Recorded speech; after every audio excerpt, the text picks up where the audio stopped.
নমস্কার, আশা করছি সকলে খুব ভালো আছো। আজকে আরও একটি নতুন ভ্লগে তোমাদের সকলকে স্বাগত।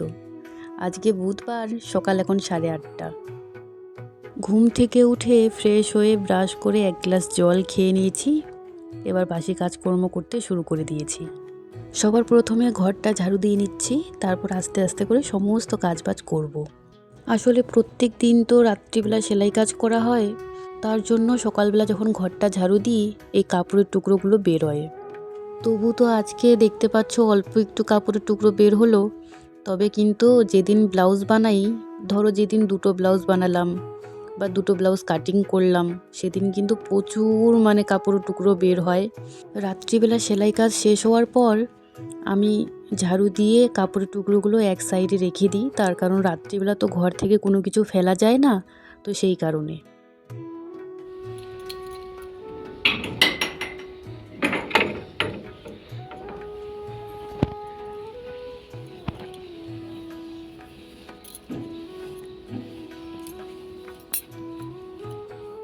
বেশ 3-4 দিন ধরে খুব সুন্দর রৌদ্র উঠছে, আর এই রৌদ্রটা দেখলে যে এতটাই শান্তি লাগে এই শীতকালে।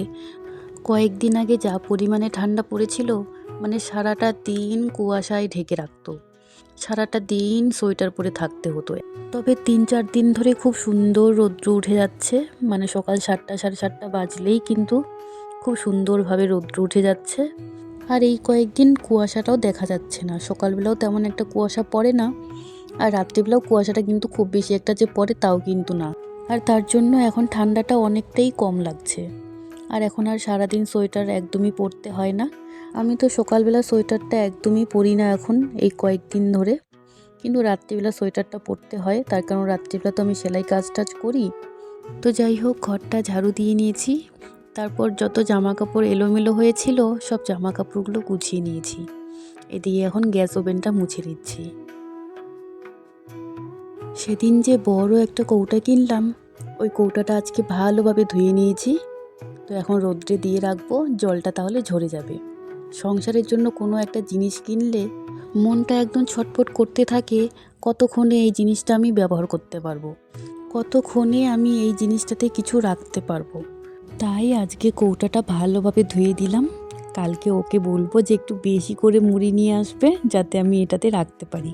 প্রত্যেক বৃহস্পতিবারে আমাদের বাড়ির পাশে ছোট্ট মোটো একটা বাজার হয়, সবজি বাজার বলতে পারো। তো সেখানে আবার লোকাল মুড়ি পাওয়া যায়। তো তাই ও বৃহস্পতিবারে গিয়ে সবজি বাজারও করে নিয়ে আসে, আর তার সাথে মুড়িটাও নিয়ে আসে। সকালের সমস্ত কাজবাজ সেরে 1 কাপ চা খেয়ে আমি কিন্তু স্নান করে নিয়েছি। এখন প্রায় 11:30 মতো বাজে। তো স্নান করে এসে আমি টিপ সিঁদুর দিয়ে নিচ্ছি, তারপর যাব ঠাকুরের জন্য ফুল তুলসী পাতা আনতে। ধূপকাঠিটাও শেষ হয়ে গেছে, তো ভাবছি দোকান থেকে 1 প্যাকেট ধূপকাঠিও নিয়ে আসবো। তো সব কিছু এনে তারপর পুজো করব। কালকে কানের দুলগুলো খুলে রেখেছিলাম, তো আজকে আবার কানের দুলগুলো পরে নিচ্ছি। বাড়ির বউ তো, কানের দুল ঠুল না পরলে না নিজেকে কেমন যেন একটা দেখতে লাগে, তো তাই পরে নিলাম।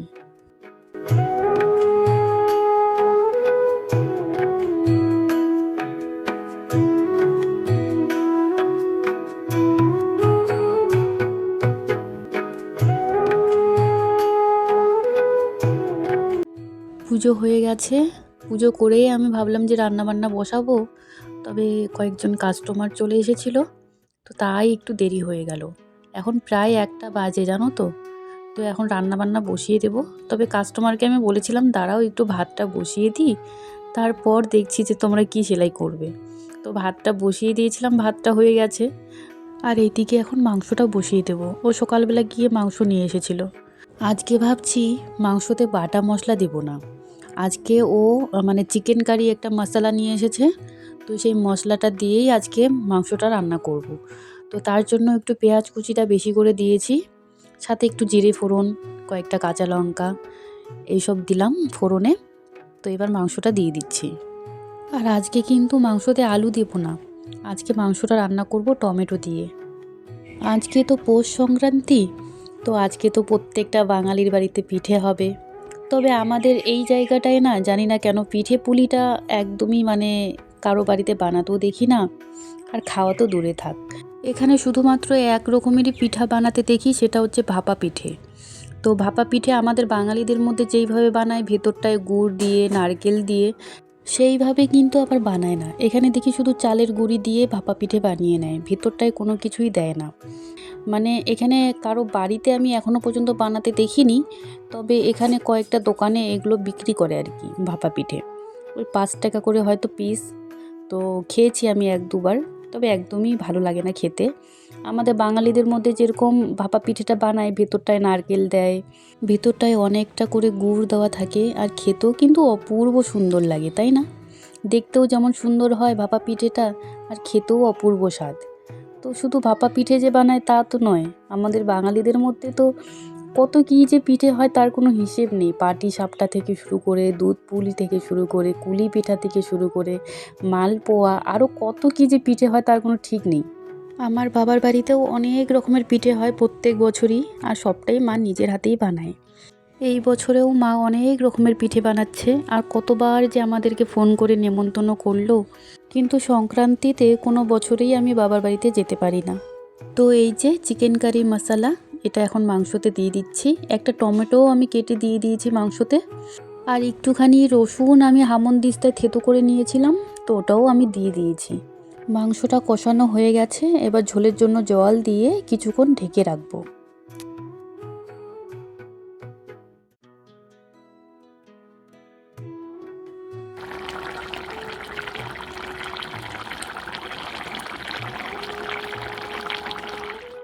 তো রান্না বান্না তো হয়ে গেছে, এই হচ্ছে গরম ভাত, সাথে একটু আলু সেদ্ধ নিয়েছি। তার কারণ এক পদ দিয়ে তো খেতে নেই, তো তাই একটু আলু সিদ্ধ করে নিয়েছি। আর তার সাথে হচ্ছে চিকেন কষা। তো আজকে মাংসটা একদমই অন্য রকম করে রান্না করেছি, তবুও কিন্তু মাংসটা অনেক ভালো হয়েছিল খেতে। এখন বাজে বিকেল 3টা। তো খাওয়া দাওয়া করে আমাকে আবার সেলাই কাজে বসতে হয়েছিল। তো এখন যাচ্ছি আমার একটা জায়ের বাড়িতে। তো সেখানে সংক্রান্তি উপলক্ষে কিছু একটা পুজো করেছিল, তো তাই প্রসাদ খাওয়ার নিমন্ত্রণ করেছিল। আমাকে আসতে বলেছিল 12টা-1টার দিকে, তো এখন 3টা বেজে গেছে। তো যাই হোক, এই যে চলে এসেছি। কি সুন্দর করে কলা পাতায় করে প্রসাদ দিচ্ছে দেখো। লুচি দিয়েছে, তার সাথে একটু বাঁধাকপির ঘন্ট, সাথে পায়েস, সাথে এক টুকরো ভাপা পিঠে।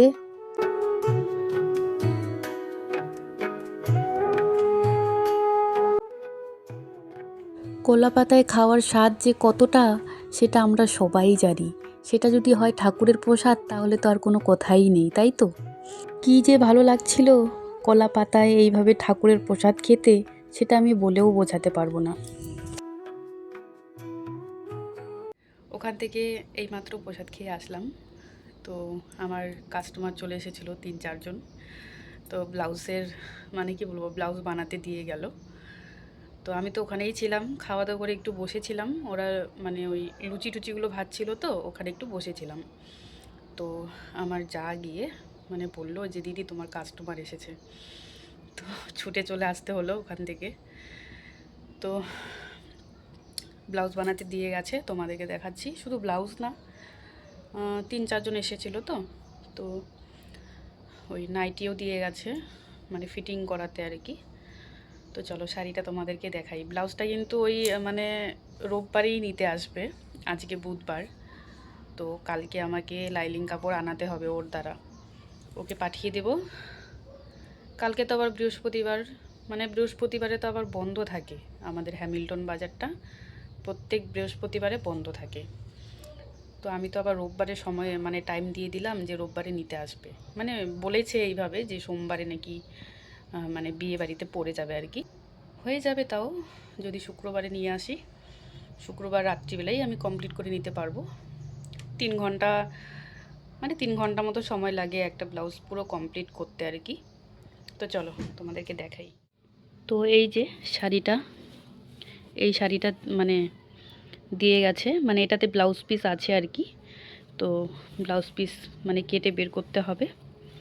তো ব্লাউজ বানাতে বলেছে, তারপর হচ্ছে মানে এটার আঁচলটা সেলাই করতে বলেছে আর কি। কালারটা কিন্তু খুবই সুন্দর। আমি সেদিন লাইলিং কাপড় এনেছি, কিন্তু এরকম কালারের লাইনিং কাপড় আমি আনিনি। আমার তো যে কটা অর্ডার ছিল ওই কটাই নিয়ে এসেছি গুনে গুনে, একটাও তো এক্সট্রা নিয়ে আসিনি আমি। তো এই একটার জন্য এখন আমাকে হ্যামিল্টন যেতে হবে। এখন সন্ধ্যা 6টা বাজে, তো আমি এখন সেলাই কাজে বসবো। তো চলো তাহলে আজকের মতো ভিডিওটা আমি এখানেই শেষ করছি। সবাই ভালো থাকবে, সাবধানে থাকবে। ভিডিওটা ভালো লাগলে একটা লাইক করে দিও, একটা কমেন্ট করো আর সাবস্ক্রাইব করতে একদমই ভুলো না। তো চলো, টাটা।